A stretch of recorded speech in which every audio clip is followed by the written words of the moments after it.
He was a nurse in the U.S. and on March 25th came down with high fever, and then was tested on March 26th at the Olette campus.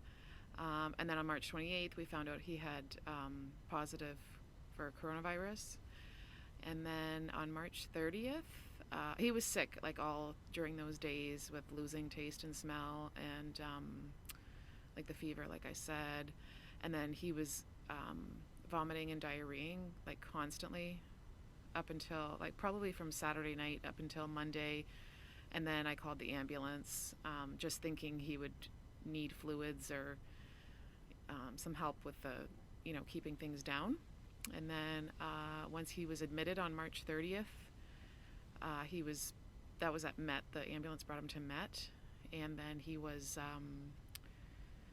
that's when his breathing was starting to become a problem, and his oxygen was going down. So then on April 2nd, they brought him to the ICU, and then they realized his kidneys had also failed. So, and they don't have dialysis at Met, so Sunday, April the 5th, they transferred him to Olette campus to their ICU, and he was there for 7 weeks with all kinds of different problems and infections and blood clots and heart, blood pressure up and down and heart rate issues and so many things. And May 21st, they transferred him to the 7th floor medical, and he was there until July 14th, when he was transferred to the Hotel Dieu Grace Rehab Hospital on Prince Road, and he was there until September 18th when he came home.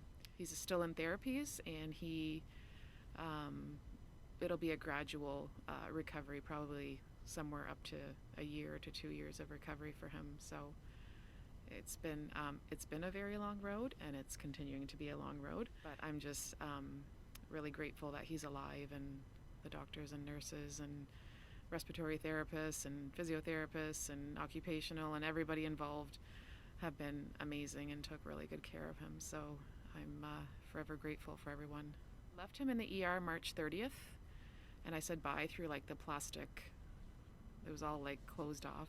It reminded me of like E.T. when they went in. And so I said bye to him through the plastic clear spot on the window, and then I was not able to visit him until May 30th. So 2 full months, and it was really, really bad. I felt like I was like, I didn't even feel like, it was just surreal and so scary, and I don't know, it was just so many things that like go through your head, and because the whole world was like on lockdown, it was weird being at home. And I mean, some days days would go by, I didn't even change my clothes, and I would always just look for updates from the hospital, and I prayed a lot. When he was moved to the 7th floor, I just was like, so, like he was alive, and it just, because he was so near death, it was just so scary, and not being able to go to the hospital, it was just such an unusual feeling. I can't explain it. Some days were very, very dark.